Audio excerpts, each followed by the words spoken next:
Whenever you start a business, it's like trial by fire. You have no choice but figure out how to succeed. Obviously, like I've made very costly mistakes, but like as long as like you're taking each mistake as like a learning opportunity, then I think, you can start to improve a lot faster. So, welcome to the podcast. Today we have Paul Mencel on with us. Welcome, Paul. Hey, thanks for having me, man. Yeah, it's good to have you. So, Paul, he's the owner of the Philadelphia Table Company, and something that's really interesting is you're part of a mastermind, the woodworking networking group, Handcrafted Success. Which it's interesting that continuing education, the mastermind, these networking groups are super important. I mean, what made you get involved? We'll just start there with collaborating with fellow woodworkers. Yeah, so one thing that was like critical to my growth was being part of like a mastermind group and being part of like having different coaches and mentors along the way. And I've saw like a lot of programs online where people were having these groups, but a lot of them were being run by influencers, not by people who were actually like running businesses, which was like very frustrating for me because I saw a lot of like misinformation going around on like how to do it. And I also inherently am a teacher. I love teaching. I used to teach before I did making furniture and everything. So for me, I've kind of always liked to teach and tutor and you know, just like educate people and talk to people and connect. So it was kind of just like a perfect storm of things. And I ended up growing my company to the point that I have some like really great systems in place that I have some spare time to be able to like do these sort of mastermind things and do some coaching and stuff like that. So it's been really fun. We're up to like, a little more than 50, 55 members or so now. Wow. And yeah, we do calls twice a month. Like just group calls, and there's like a message board, and I did some modules and stuff, but it's a lot of talk about running systems, getting more sales, all kinds of stuff like that, like general business stuff. It's not like necessarily how to build stuff, because as I'm sure there's like a million ways to build things. So like, I mean, obviously people ask questions but about that, but it's more based on like how to build a business, because I think there's so many crafts people who are like inherently like really natural at building things, but like business isn't really like second nature to them. Like for me, I've always enjoyed building the business just as much as I've enjoyed building furniture. So for me, it was just kind of a natural extension of that.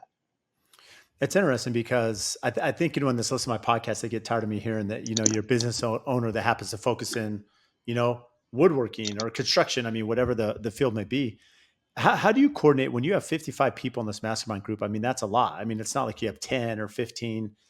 How are you coordinating a Zoom call with 55 people? How are you coordinating meeting twice a year, um, just to make sure that it's beneficial and everyone feels that they're getting enough out of the program? Yeah.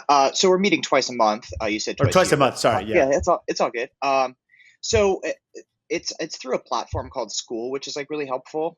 So the message board really allows people to connect that way. And then I run the mastermind sort of open format. So sometimes we'll start with questions, but usually I'll prepare some sort of like webinar in a way. Like last time I prepared something like on cash flow. I've prepared things on like sales strategy or getting new clients, all that sort of stuff. So it does kind of, you know, I'll change the webinar part of it, but a lot of it is just kind of questions that turn into like bigger questions and turn into a conversation. And we don't have, not 55 don't make it all every Hmm. call. We're usually averaging probably about 20 people per call, but we kind of stagger when the calls are so people can make it at different times because everyone's running businesses too. So it's like, you're not going to be able to get everybody all at the same time. It's really interesting. So, did you come up and start this yourself? Yeah, I thought of starting it. Yeah. Well, that's a big venture. I mean, just outside of the business to start a mastermind. I mean, like ethos wise, personal. I mean, is there a part of financial? Is this giving back? Is this collaboration over competition? Kind of what inspired you to say, okay, I'm running my business, which is challenging in itself, and employees and culture, which we'll get to, but now the community itself, how we can collaborate together. Yeah, so for me, it was just a matter of like like I said before, I taught before, and it was just like kind of like an itch I like wanted to scratch. Like for a while, I talked to my wife about like maybe I'll go teach at a community college or something just to like just do it, like get it out of my system. And this sort of, I was kind of like, I was part of the mastermind things, and a lot of people had been like messaging me and talking to me and asking me questions about how I do this or that. And I was like, you know what, why don't I just like put all this into like one big bundle and like create this community of people where we could kind of like work together. I'm a big believer in high tide raises all ships too. So Hmm. for me, it's like, even if it's like there's another furniture maker who's down the street who's in the group, it doesn't matter to me, because like I just think like an elevated level of education for everybody just like more so evens the playing field in a way. And it's just kind of like I just believe there's enough work for everybody, and it's like we might as well all be doing something better, because it's just going to make it easier for everybody else.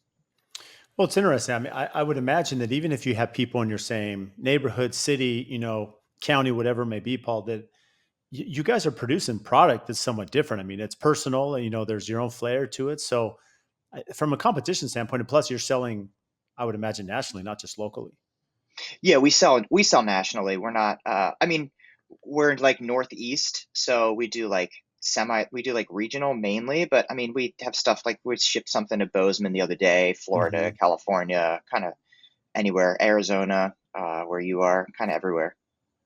So, to get to a point where you're actually, even though you have a teaching background and this is kind of who you are, Paul, just at heart, you have to get to a point in your career where you're confident to teach. And there's one thing when you are teaching, um, things become more clear, right? So you can apply them. I feel that that's been the Thousand case for me. percent. Yeah, like there's principles that I've either learned from others, or as you apply them, you're going to learn from them. But when you're teaching them, then it's like it kind of instills that knowledge. But you have to get to a point where you have the education where that makes sense and that you can actually teach and people are going to believe you and be like, yeah, Paul knows what he's doing. So I'm going to listen to him and be part of this group. Walk us through, you mentioned you had mentors early on. How did you get to a point in your career where you felt confident to now instruct others and feel like, hey, I'm running my business at a fairly successful rate where I feel confident enough to instruct others? I'm just making it up. No, aren't we all though? Aren't we all just figuring it For out? sure. Yeah. But no, I mean, I ran through, there were a bunch of things that I personally ran through with growing the business that were like big learning experiences for me. Like cash flow issues, and we could dive into all this stuff, like employee stuff, growing the company. So all of that stuff, you kind of like learn through all those sort of things, and people are kind of like, "Hey, Paul, can you talk to me about this or that?" And then the other thing too is during COVID, I actually moved outside of our workshops, mainly in just outside of Philadelphia. And during COVID, I moved about 45 minutes away from our workshop. So for me, I have a long commute. So I started just like using that time. I was like, look, if I'm going to do a 45-minute commute, like I need to like make it worthwhile. So I started listening to podcasts, like yours, listening to books, listening to anything I could really like get my ears on to like really learn. I'm a big believer in like education. I was a dork. I loved school. So for me, it was, I'm always just trying to learn more. And I know that that's like an advantage that I have that some people don't, is I have the opportunity to have this like hour and a half to like really like learn stuff. But yeah, I mean, a lot of it though came from like working through struggle, like adversity, figuring stuff out. And then, I'm never offering like, hey, this is the only way to do it. Usually it's like, I had a problem similar. This is how I solved it. There's probably other ways that you can solve this problem, but yeah.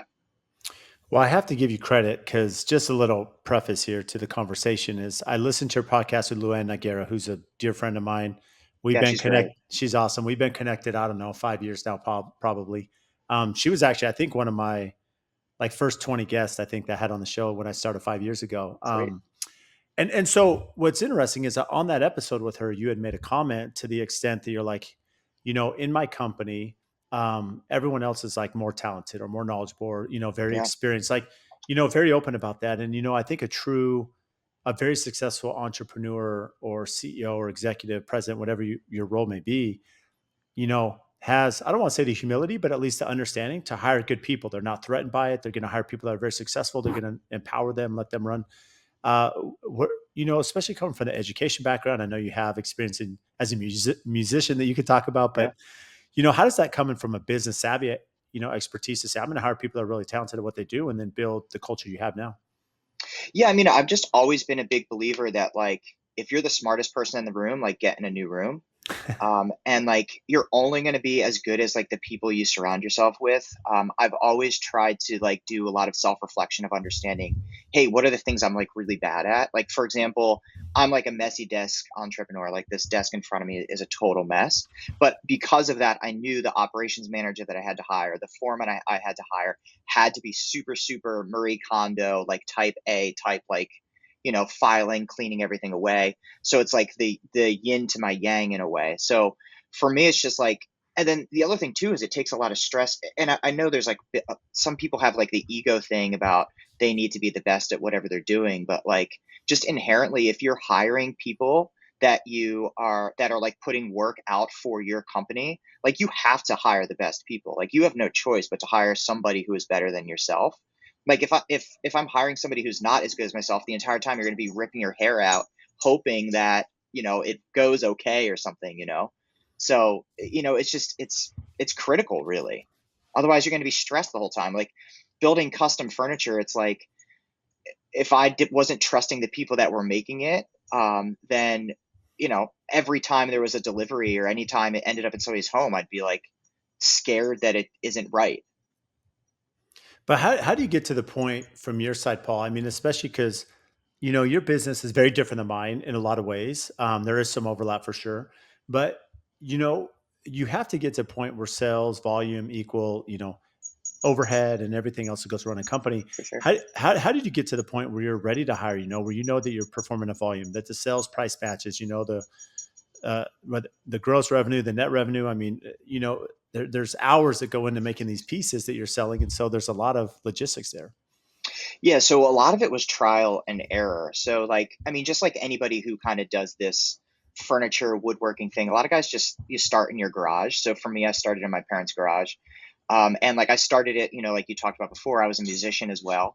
So like I started it while I was a band on tour. So it was like I already had to like kind of start hiring people because like I wasn't around. Like I'd be on tour playing a show in San Francisco. I had more weeks of dates, and then I'd get an Etsy order. I'd be like, crap, I better figure out how to like make this thing. So like right off the bat, I already had to figure out how to work with employees. So that's why like inherently building the company, I was like, I had to find people that were better than me or as at least as good to be able to like make this stuff work. So like it was like I had to bring employees on as a necessity, and then it was just like figuring it out. So like for me, when I first started, I was bringing people on as 1099s because Hmm. I did contracting stuff, and like I was just like, that's what you do. You just like 1099 and like whatever. And eventually it was like my accountant was like, hey, Paul, like these guys are basically your employees. Like you can't be like 1099ing like three employees. So I eventually switched over to payroll, which was like a huge shock to me because I was used to just paying whatever cash. Like 20 cash is completely different than paying $20 in payroll, because then you have to do the Totally. payroll taxes, you have to do, workers' compensation, you have to do all that stuff. So for me, that was like a major, major hit. And I was like, holy crap, I need to like grow up and figure out what the heck I'm doing. Because like when you first start, it was just like, okay, I'm making more money than I'm spending. I guess I'm doing fine, right? You're just like, I'm not going broke. But then like once you start having employees and you start like, becoming like a seven-figure business, like all cash flow like really, really matters. Like it's not just like you can't just be like, oh, okay, I'm making some money here, right? You can't just like keep taking out loans, otherwise you're going to end up, horribly in debt and trying to figure stuff out. So it was just like a lot of trial and error. And one thing that I really had to dial in on was like, what is that profit margin that I need to get in order to maintain the cash flow and to be able to pay my employees and everything? So it's been something that I've like slowly tweaking and something I'm slowly working on. Like, for example, one thing that we did systems wise was we implemented work orders with every single piece. And our business, we run a little bit differently. So we don't, as big as we are, we still don't do like an assembly line process. So everything is still built top to bottom. So the same person milling the lumber is the same person who finishes the table. So each person's responsible for their own project. So it's like more of like a collective of individual makers making individual pieces. So obviously that's not the most efficient way to do that, but I knew when I started a business that I wanted to maintain that because I knew that's how I was going to maintain the integrity of the piece. I knew that's how we were going to create things that were valuable. I knew that's how we were going to like create a culture that people wanted to be a part of, instead of somebody coming in and be like, I'm just the glue guy, or I'm just the, cutting guy. So because of that, like we have really high quality pieces, but it's going to be a little bit more expensive. And what makes that actually a little bit easier is each employee can fill out a work order that says, hey, this is how many hours it took. And then we're doing a cost analysis on every single piece that leaves the door. We don't really have, and like we have a few go to things, but almost everything is the first time we're building it at any point. So when I'm going out and quoting other jobs, I have to be like, okay, this is similar to this project. We lost money on that one this time. So let's, charge a little more, to the point that we figured out what that ratio was and what our pricing strategy should be. It's really interesting. So, with your line of work, when you're working with these custom pieces, and I'm sure it's different now to early on when someone ordered on Etsy. Are you taking Yeah. deposits? I mean, how does that work to make sure that you're not just building something, spending money on inventory and product, and then the buyer cancels at some point? Yeah, so that's honestly one of the things that was the most intriguing about starting this business. Like looking back now, it's like you didn't need any capital to start. And that's probably why it was easy for me to start, because it was like I wasn't building anything until I already sold it. So, like, even when I first started on Etsy, it was like I built a dining table for my house. I took a picture of it, put it on Etsy, and then until I didn't make another piece until I sold something Yeah, again. so they're paying in full, and then you're building it. Well, now that's what the Etsy model was, but now we do a deposit. So Yeah. before we were taking a 50% deposit, but for us, like our margin that we need to hit is 40% per piece, and that's where I ran into a cash flow issue. Is like, if you have, you know 100 orders in the queue, and your float, and your profit margin's 40%, and you're only taking a 50% deposit, you're floating 10% throughout like the length of that project. So Hmm. then that like compounds. So recently, and it, changed my cash flow entirely, was I asked for a deposit that was equivalent to the labor and materials, which was 60%. So now all I'm ever waiting for is like whatever the profit coming in. So it's been allowing us to continue to move forward, because with the other model, if it's like 50% deposit and it's, only 40% profit, it's like a house of cards. You're like waiting for the next deposit to come in to be able to pay for the work that you're currently working on. So that was something I learned actually this year to help get through that cash flow stuff. It's interesting because as you apply that to business, I mean, I look at a lot of builders, say general contractors, and where they really Yeah. struggle is they look at cash in the bank, and they're taking deposits No. on every house and they look, hey, I'm pretty fluent with cash, but they're not looking at their balance sheet and income statement and comparing, hey, these are deposits that at some point have to be paid back to either, amortize and allocated to the project to pay applications down the road or returned at some point, and offset. And so what happens is the client, GCs think, hey, I have money in the bank and I'm fine. But to your point, the cash flow is really important.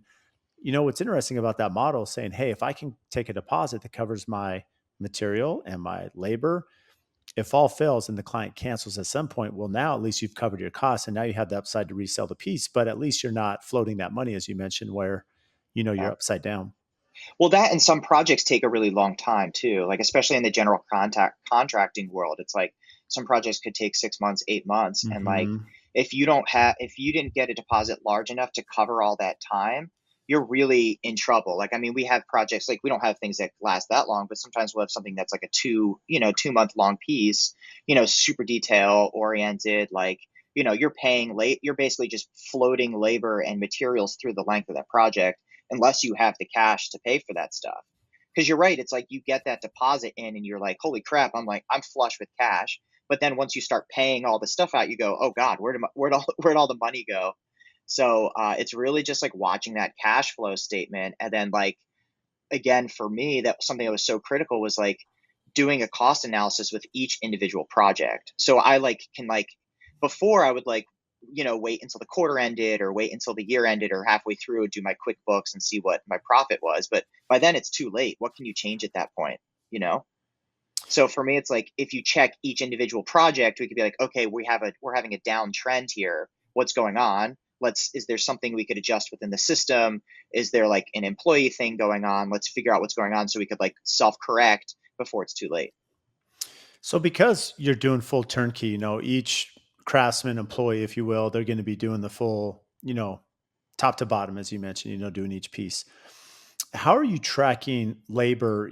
Each piece is custom, unique, I would imagine. I mean, some may be repetition to some extent, but how are you tracking to make sure that the labor is equivalent so that you don't have to adjust pricing, that things are, meeting that margin that, the goal target you have? Well, so the work order tracks like what the hours were that they spent on that piece. But like whenever I'm quote, every project's going to be a different price. So Hmm. when I'm quoting, I'm really just kind of taking an educated guess as to like what the labor is going to cost. And recently we started updating with like we use a program called Trello to like organize everything. So all the makers have access to their Trello card. So each individual project now I'll say, hey, I quoted 40 hours or I quoted 60 hours for this project. So they kind of have in mind, okay, maybe I'm not going to do dovetails on every single joint here. The client's not going to even notice that. Or sometimes I'll say, hey, this is a super high end project. I quoted 100 hours because we're doing all this like reading detail and stuff like that.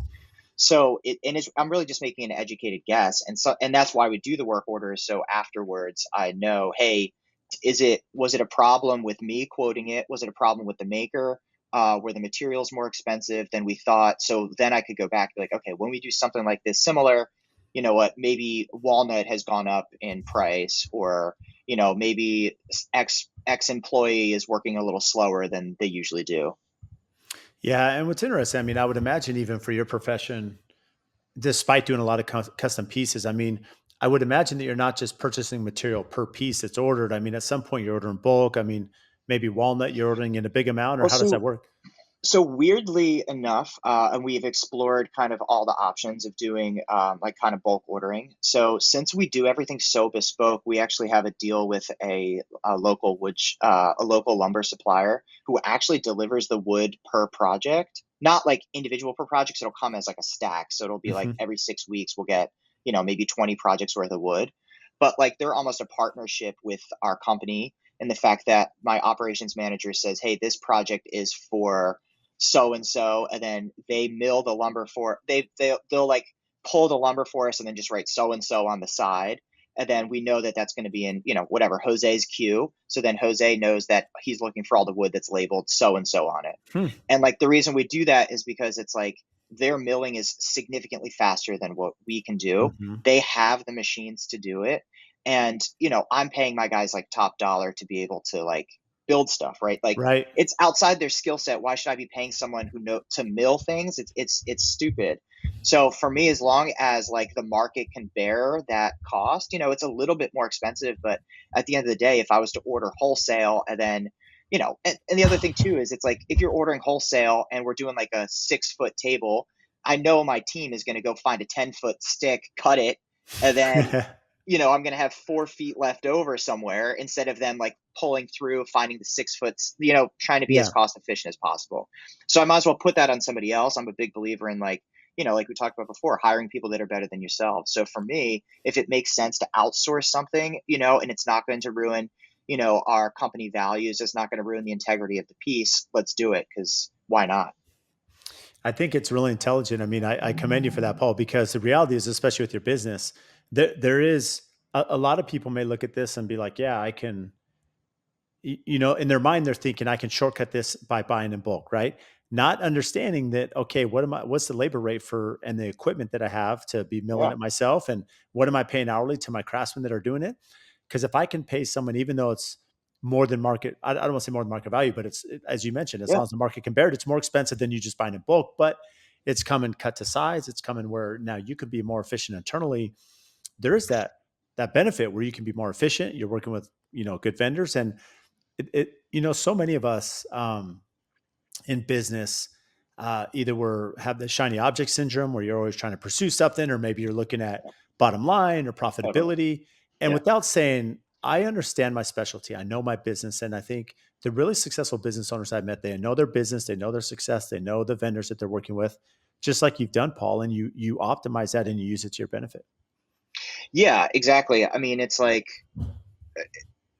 I think so many people too are just so like you see like one price point and you don't like think deeper. Like it's like if you just took, I feel like for so many people, and this goes with everything, right? Like if it's just like if you took that thought and just like went one step further, you know, you might discover something different, right? Because everyone would be like, oh, bulk pricing is cheaper, but they're not thinking about what else is involved in like getting that bulk piece, right? So I'm a big believer in it's just like, you have your base level thinking, you look at it and you go, okay, let me just think just a touch beyond that, and then maybe some nice revelation will come out of it. Yeah, that's a really good point. And how over time, these things have to be learned. I mean, I would imagine at some point, like me, I mean, you kind of have this idea of business or concept, what you're running. Then as you dive into it, and well, I don't want to say make mistakes, but you realize, hey, this maybe wasn't as profitable as it should have been. You know, that learning curve happens really quick. I mean, looking back today to when you started your company, how has that evolved? Well, so it's like, I mean, whenever you start a business, it's like trial by fire, right? Like they always say an entrepreneur is like you jump off a cliff and you're building an airplane in the air while you're going. So it's like you have no choice but to like figure out how to succeed in a way, like when your back's against the wall.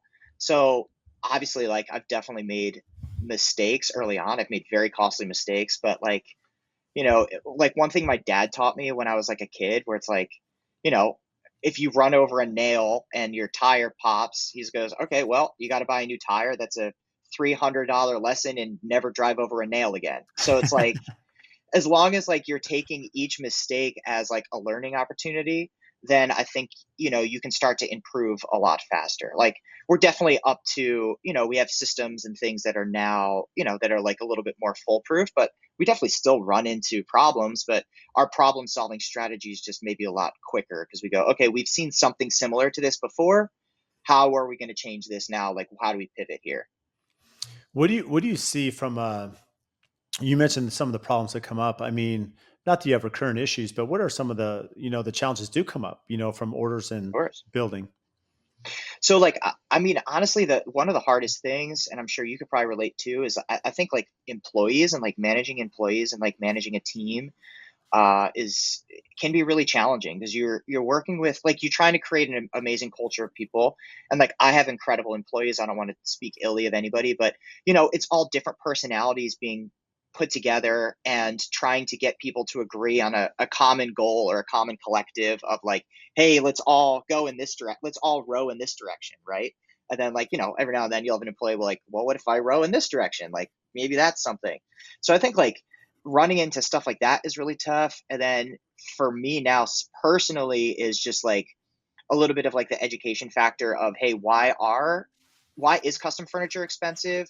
Why is what we're doing like more expensive, like than just the click buy or like the comparing and all that sort of stuff. So I'm doing a lot of customer educating, whether it be interior designers or homeowners or whatever, to basically say, hey, this is actually why it costs this much, because people get used to seeing certain prices online. They get used to the Amazon pricing, or they get used to like I could click buy and it's here tomorrow kind of stuff. And it's like you really kind of need to like walk that back and be like, hey, look, good things take time, and it's going to take us a little bit of time. It's going to cost us a little bit of money and all that stuff. So it's definitely a big thing that I'm working on now. It's funny how all of us have the understanding that a lot of things aren't made today like they used to be, but Yeah. yet at the same time, we're not patient or realistic enough to what it costs, right? To do something custom, like it was built many years ago. Um, Along that line, as you mentioned, especially as you're trying to, I don't want to say sell the value, but as you're kind of educating your clientele, educating them, who is your clientele? Are you selling to builders, to designers, to the general public, retail? Where have you found to be the most success from just that business development? So we have like a mixed bag. I mean, it originally started with us just selling to like homeowners, like residential homeowners, which then led to obviously interior designers, which were next. But for a long time, I was like trying to be like when I started the company. I talk about this on Luann's thing too. Is like I was trying to be like a company for the people, like the table company for the people. Like I wanted to be able to give everybody like high quality products, but like once you get into that and start realizing how expensive it is to like be able to do that, you realize you can't be, right. Like you have to have a clientele. I mean, the people who purchase from us are privileged. There's no other way to like put it, right? So you're looking for the people that are, you know, have the money to be able to spend on something custom, or they align with the values and want to, purchase, however they want to do it, purchase from us instead. But we work with homeowners, and then we work with interior designers, because interior designers are like the great way to access, that 1% of clients that really, jive with us. And then we do commercial stuff too. So we'll do like hotels, like bespoke hotels, bars, restaurants. And then we do like architects and kind of everybody and anybody. But I still prefer to work directly with the homeowner over, kind of anybody else really. I just like to connect with people. Well, I can see that. I mean, you have the personality, you're very well spoken. How, how Thank do you. those relationships evolve? Like, as you mentioned, you're working with the bespoke hotel. I mean, how does that relationship, how is that engaged? So, I mean, I've always just been like, I call myself a hustler. Like, I've always tried to figure out ways to like get in. So when I lived in the city, I was like, all right, I see this. There's a coffee shop opening up, or I see this like this rent sign went down. It's no longer for rent. So I'm going to figure out who's moving in there. I'm going to figure out what the business is, who the owner is. I'm going to find them on whatever Instagram, or find their email or whatever, and be like, hey, do you need tables for this new coffee shop, this new restaurant, or whatever you're doing? So I've always tried to find a way, like a scrappy way of like getting my foot in the door that way. And then it's just like, once you get that opportunity of working with somebody, you just need to like absolutely crush it, right? Because it's like they're taking a chance on you.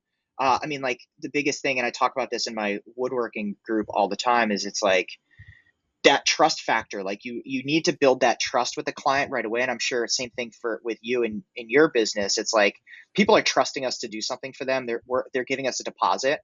So like once you get the trust from whatever that business owner or whatever, like you need to like absolutely crush it and make sure that it's like everything is seamless and goes really well. I mean, obviously mistakes and things come up, but because of that, you then get referrals. They come back to you for other stuff, and it kind of keeps feeding that way. Yeah, it's really interesting. From the design side, how often do you find? I would imagine that most of the designers understand that there's a luxury service. You're making something super custom for them, and I want to touch on that because I can't remember if it was Luann had me come out to Luann Live. She did Orlando and design camp, and at some point, one of the designers had mentioned who was speaking. They said, "Look, this is a luxury service. It is. When people hire a designer, it's a luxury service to Yep. have someone customize, do a one-off, create this amazing, you feel different, you're inspired, resell. I mean, there's a lot of benefits to the design aspect, right? And when you're Yeah. hiring, doing a custom home, it's a one-off. When you're doing custom furniture, it's a one-off. And so it, it's hard for the client who may be looking on Amazon to be like, well, it costs this, but when you're getting something custom that's handmade, it's totally different. And the Yeah. creative side of it. So how hard is it for you to push the value that you offer with the creativity that you have, Paul, and your firm, to your clientele? It can be challenging. It's just you need to find the right client. You need to find somebody who's receptive of what it is. I mean, like the value itself isn't necessarily hard to sell. It's a matter of, do they value that value in a way, right? Like everybody can, I think almost anybody can agree, like, hey, getting something that's specifically made for you by a human, maybe even like your neighbor from your community, is like a good thing, right? Like majority of people would say okay to that. It's just a matter of like, what are people willing to pay for that? And then the other thing too for us is like we're really big into the eco responsibility and sustainability. So all of that stuff comes at a cost. So a lot of times when I'm talking about price, I'm talking really more about value than I am talking about price. And usually I can kind of, I don't want to say talk people into it, but usually I can sell the value pretty well. Um, but again, sometimes it's like really hard. So sometimes work with interior designers is actually more complicated, because interior designers like send a list of things and we're just one line item, and they'll be like $15,000 on a table. What's this cut? You know? And Yeah. it's like I don't get the chance to really be like, okay, why? What is the value of that? Why is it there? Instead of seeing it on some spreadsheet and then it's just getting like nixed, or VE'd from some like hospitality project.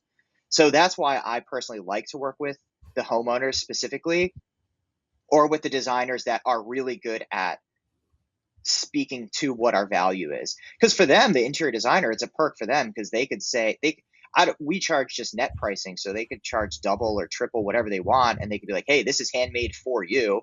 and it's just up to the client to determine what's that worth to them. Hmm. How, and you have a great social media presence. I know you're very active on Thanks. Instagram. Yeah. Um, from a marketing aspect, how has that business expanded? I know you said you started on Etsy and now here you are today. Where do you find most of your leads? So definitely a lot. We do a lot of social media stuff. We run some social media ads, and for a while I was working on creating. I've finished reading this book called The Luxury Strategy, which is an incredible book. I recommend it to everybody. Very very dense, but one thing they talk about is like what you're marketing actually and what you're selling should be the brand. If you're selling a luxury product, is like you should be marketing like the brand, right? Like somebody buying a Porsche isn't buying a specific Porsche; they're buying into like the Porsche brand of items. So for me, it's like whenever I'm doing any sort of like advertising, I'm not advertising a specific table or a specific piece of furniture. What I'm advertising is the story and the value. So people become fans of what the brand is. So I'm doing that through and that kind of is like my overarching marketing strategy as far as like making sure that the content is aligned with that. Everything's directed to that. It's not like, hey, buy this, you know, piece that's like pre-made. It's all just like, hey, here's something that's artisan made, or doing a video that explains more about the company. So it's more really taking a luxury strategy and a luxury approach into like selling this stuff. Well, I know that you're into sustainability with some of the pieces. Yeah. Where did that start? So I'm just an avid outdoorsman. So I care a lot about the environment. I'm a big hippie. So I'm a surfer. I just love everything about it. So like that's I just don't like know what many I like. surfers from Philadelphia. I'm going to tell you, Paul. So. Well, people don't realize this, but the beach is actually only 45 minutes from Right? Philly. Yeah. And actually where I live now, I'm only about 35 minutes from the beach, so I can do that. But I had an aunt that lived in San Diego, and I would go spend Hmm. summers with her or a full month. So I learned how to surf there. But Yeah. anyways, I'm big into the environment. I care a lot about it. And the other thing too is my wife was actually diagnosed with breast cancer, so we became really focused on like the things you're bringing into your home as far as like the formaldehydes, like the plastic spray finishes, all that sort of stuff. So we really wanted to create like a really clean home. And I was kind of already aligned with that anyways, but like this kind of forced us to really double down on it. So for me, it's like we don't use any like polyurethane sprays. We don't do any plastic finishes. We don't do anything like that. Everything is like a natural hand rubbed tongue oil based product. So there is like no off gassing or anything like that. And we're also a member of 1% for the Planet. So we give that's I'm a big Patagonia fan. I think Yvonne, what he created at Patagonia, I think is incredible. I've always been like, I want to be the Patagonia of furniture in a way, Hmm. with everything. He has a great book called Let My People Go Surfing, where he talks about the company structure of Patagonia, where he pays people well and, offers childcare on site and, really thinking about what your environmental impact is and like leaving the world a better place than when we were here. So I'm constantly fighting that. It's tough. I mean, just by running a business, you know, you're going to be having some sort of negative impact. It's just a matter of reducing it and then maybe doing your penance, by 1% for the planet or whatever to like make up for it. It's interesting because you made a point that I think is really important. As you had said, you were talking about the Patagonia, kind of his ethos, and he said, that you'd have childcare because you're looking at like the health of the employees, right? Essentially, or like the benefit, maybe overpaying employees because you're gonna look at how they're developing, and because there's the planet, there's the off gassing, as you mentioned, the VOCs from the formaldehyde and polyurethanes that can happen, but at the same point you're not looking at just the health of the planet, you're looking at the health of your employees. Yeah, and I care a lot about my employees too. And it's like I call this. It's just like a fun thing we say where I call it enlightened manufacturing, where it's like I really believe in like in order to create a better product that people really care and value about, like you have to care about every step of the process. So that means like the people making it, you need to really care about them too, because if they're really proud of what they're doing and they're working at a place that they feel supported and are happy to be doing what they're doing and feel safe, it's going to turn out to be a better product. Like there's that intangible element that's going to come out of each piece, It's going to have like that, wabi sabi hand energy that gets into it, which I think is really important, and a big ethos and a big, value that we value at the company. That's incredible. How's that been, from a customer standpoint, feedback? And the reason I ask is because it was probably 8 or 9 years ago that I had my first client that was really concerned about VOCs, and they really pushed on Yeah. that. And they were asking about, the paint that we'd use and other Yeah. finishes in the home. It's funny because since the pandemic, I mean, this is like a common conversation, right? Even now Yeah. that there's a lot of companies that will track, the off gassing in the home, and with Yeah. the HVAC system that we design and the engineering that goes behind it. It's water filtration. I'm going to have a guest here on the Yeah. podcast speaking about water filtration. I mean, this is something that's commonly asked for. Again, luxury service for some, right? Just like an Yeah. interior designer Yeah. would, Yeah. but it's a reality of it. I mean, how has that been from just the feedback from your environment of like of your customer base on, doing product that's good for the environment? Well, for a little while, it felt like I was screaming into a void, um, like trying to like educate people, and it still feels like that sometimes, because I think that there's a lot of like misinformation and there's a lot of greenwashing going on. Mhm. Even some of the things that are like, you know, like even certain certifications aren't even really like that valuable or like really mean that much. Like everybody loves like saying like sustainably made, but like people are like, what does that actually even mean? Like people don't even know at this point. So a lot of it is just like you really need to have like the marketing dollars to really push that that's what you're doing. So like the only way that I'm able to do it really, without spending loads of money, is by doing it individually, person to person. And it's hit or miss sometimes. Sometimes people just don't care, and then other times like people care a ton. So it's really kind of like a little bit all over the place, and it's a matter, I think, of finding where you are. And I think it's definitely different pockets of people in different parts of the country too, are very different. But also, it's For like sure. money talks, right? It's more expensive to do what we're doing. There's no doubt about it. But if people don't want to pay for it, it's easy to turn the blind eye and just say, yeah, whatever. I'm just, this is how it's done. So. So are It's you are you still performing as a musician on the side? Not so much anymore. So when I was doing it, I did it professionally. So I was signed to RCA, Mhm. and we had a publishing deal, and we were touring and doing all that stuff. So like when your passion and like your hobby become like a profession, it really kind of taints it, a bit. So like, I mean, it was just like everything we were making corporate art, if you will, right? So Yeah, it's right. like when you're part of like that mega machine, like everything you do has to, you know, make gold. So I was definitely a little tainted by it. So I'm slowly coming back and around to playing myself. But the guys in the band still do some stuff. One of the guys is a producer in LA and Nashville, and my brother, who's the singer, he still does some music here or there. But I'll get back into it soon. So you had a record deal. I mean, you're out there Yeah. traveling as a musician. I mean, this is legit. It's not like just some, hobby that you're doing. Yeah. You kind of made that level. What, how did that career path change? I mentioned on the side you're doing some Yeah. furniture because, additional revenue, and of Yeah. course you built the company now. Kind of walk us through that transition. Yeah, so it was kind of weird. It was so I started the furniture thing as the side business. Like, yeah, I mean, we were signed, we were touring, we weren't making a ton of money. Hmm. And my wife, who was my girlfriend at the time, we got an apartment together. I used some money from the record advance to do the deposit on the apartment and everything. And I couldn't look like a bum. Like I had to produce my share of the rent every month. So it was like when you're on the road, like things are paid for, but you're not making a ton of money. So I was like, crap, I need to like I need to figure something else out. And I knew I was handy. I'd always worked with my hands. My dad, used to build stuff around the house, and I always would do additions and random stuff like that. So I started doing the furniture thing, and it started like just kind of like rolling and continually going. So like I was spending more and more time doing furniture and less time doing music, kind of as the music was winding down.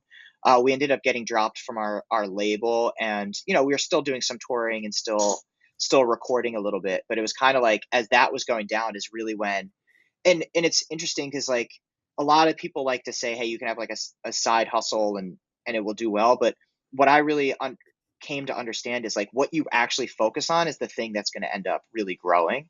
So it's Hmm. like as the band started fading down is when I really it wasn't that it like happened to, it was just like I had no other choice but to start leaning into that. And as I put more energy into it is when it really started to take off and grow. So like I say the business is 10 years old, but I didn't really start focusing on building the business until about 2018, 2019 is when I was like, okay, this is the real thing. I'm going to start figuring this out, like kind of step on the gas and put my energy into it. It's incredible. I mean, for you to really focus on your business only 6 years ago, um, it's just absolutely incredible to get to this point, Paul, that here you are 6 years later and you've built this incredible business. And not just from like a volume or revenue, understanding the numbers, but just a business owner, understanding what it Thanks. takes Yeah. to, you know, uh, capital and deposits and, understanding, the hiring process. I mean, there's a lot to it. I mean, that's very accelerated growth. Thanks. Yeah. I mean, when you're in a band though, too, it's like you're playing music, but I was like the pseudo manager in a way. So it's like you are running a business. Like Bono always says, I think Bono says something where he's like, he's the world's best salesman. It's just what he's selling his songs. Yeah. Um, so it's like I learned all that really young because like I was in a touring band from the age of 18. So it was like I had to figure out how to put gas in the tank. I had to figure out how to get from, you know, Chicago to Boston or something, like you just have to figure it out. So I always joke I'm going to write some business book someday that says, I learned everything about business in the back of a tour van. Um, I mean, you definitely learn mistakes too, but yeah, I mean, but yeah, for sure. I think I stepping on the gas and then really just consuming and trying to like approach things with a beginner's mind. Like I told you before, obviously I've quoted like four different books here. So like I Mhm. obviously love reading, I love learning, I love listening to podcasts. So for me, it's just like if you come at it from the mentality of like how can I do better, I think kind of you just keep going, and that's what I've done. Well, it's interesting because there could be a lot of people that, and I think it's a good lesson here is that a lot of us, could be going through, I don't want to say through the motions, but they could be in the band and, they're just Hmm. operating, trying to get the next deal, the next gig, whatever it may be. Whereas you were looking at it from a business aspect and, there's a communication side where you're learning how to communicate not only with the other band members, but, I would imagine there's a lot of vendors you're working with and Yeah, communicating with them from a business yeah, aspect. And so taking that communication and continuing education and books and podcasts, I mean, a lot of us have opportunities, whether it be sports or music or entry level jobs or college. I mean, there's these different avenues that you could take those skills and then apply them to business at some point, which now, as you mentioned, at the end of the day, whether you're selling music like Bono or you were selling music at some point, Paul, now you're selling the value of this bespoke furniture that you're making. And there has to be not just an education, but understanding, which allows you now to get to that next level.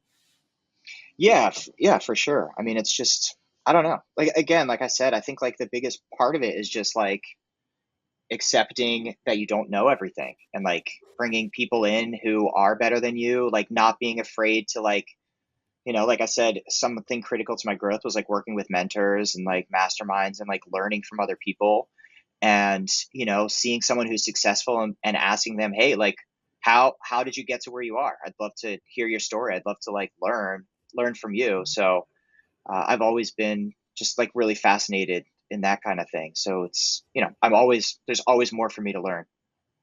So, where did you surf in San Diego? So my aunt lives in Encinitas, Hmm. so North off at D County. off at D Street. So we would walk down to D Street and surf there, just be idiot surf groms.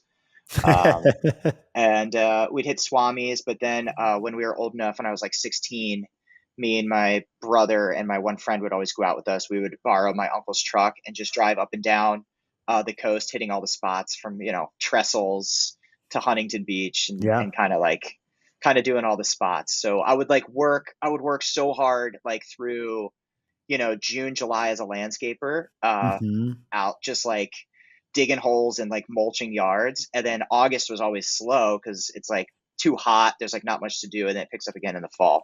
So I would take August off and just take all the money that I saved and spend it on like gas and burritos and just go just go surf. So um, it was a great time. It's funny It was because, awesome. I'm from San Diego, right, originally. And so, Yeah, you know, where are you from? so I'm What from, part? I was born in La Mesa, grew up in Lemon Grove, which is just, Okay, cool. so Yeah, Lemon Grove is like 7 miles east of downtown. I went yeah. to my high school was Helix there, which, um, anyways, it's funny because growing up there, I mean, when you say, buying gas and burritos, it just reminds me of my teenage years that like I worked as an electrician and that's how it was. Like you earn enough to buy, there's so many good taco shops. So we That's all. just, Yeah, we just say Mexican food, good taco shops, and we go to the beach like all the time after work. And truth be told, for those that do vacation in Southern California, August, September, October are like the best months to be there. I mean, it's just that's yeah, when the water is typically pretty warm. You get the most sun on the beach because May, June, July tend to be pretty overcast. July can be hit or miss, but yeah. usually The August, June September, bloom. Yeah, yeah. But August, September are great months to be at the ocean, on the Pacific side.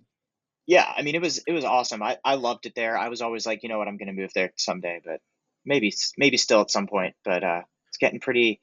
Encinitas is not what it used to be. That's for No, sure. it's It used changed a to be a lot. funky little surf town, and now I went there a little while ago, actually, like maybe like a year ago, and I couldn't believe like how built up it was now. I was like, Hmm. dude, this is crazy. Yeah, it's totally different now. Well, the surfing in New Jersey is a little bit different than the surfing in San Diego. So, and The Huntington, surfing in New Jersey is actually pretty good, that's good.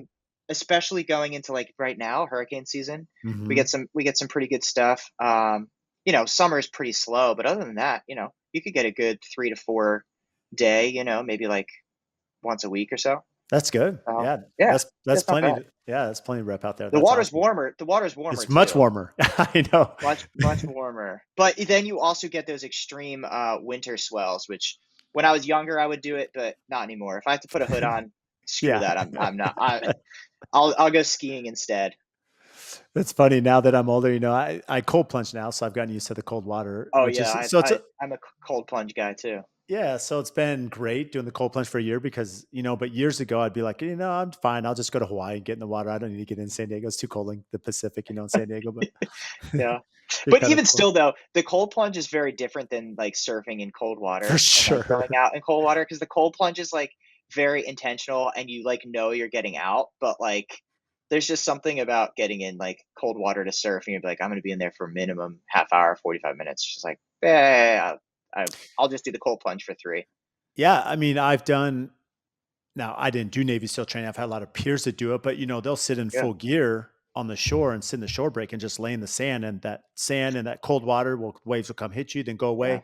And so that cold air and water, I mean, that's way worse than just going in the cold Heck yeah. plunge, hammering it out for 5 minutes and then being Yeah. submersed. So Yeah. For yeah, sure. there's something to that mentality. But anyways, Paul, you've been incredible. I mean, Thanks, for man. for those listening, where can they find you, especially if they're looking at some amazing custom furniture? Just Instagram, Philadelphia Table Company. And then just Google that pretty much anywhere and everywhere. You'll find it. I think we're the only one. I hope we're Yeah. the only one. As far as I know, you're the only one. Yeah, yeah, yeah. So just Philadelphia Table Company, PhiladelphiaTableCompany.com, at Instagram, Facebook, whatever, TikTok. What if they want to I don't. join the mastermind group? That's if you just Google handcrafted success, you should be able to find it that way. Well, that's amazing. Well, you've been absolutely incredible, Paul. I appreciate making time and reaching out, and look forward to meeting in person one of these days. So, Yeah, man, I would love that. If you're ever out east or if I'm ever out your way, I'll definitely let you know. yeah, on your next trip to San Diego, stop in Phoenix. We'll take you around. Yeah, sounds good. If you get value from the show, please support us by giving a 5-star rating and review on whatever platform you listen to. And I also have a favor to ask. We've had some incredible guests that come on and share their wisdom, their knowledge about their business. So if you have friends or family members that could benefit from those episodes, please share it with them, as well as any other business owners that you're networking with that could get value from the podcast or certain episodes. Please share those as well. Again, subscribe, make sure you're following. Any questions that you have, topics. We've had listeners reach out about certain guests that we should have on the show. Again, brad.l@aftconstruction.com. Email me for topics to address, guests that we should have on, and even if you think you'd be a great guest for the show. So again, thank you for all your support, and we'll see you next time.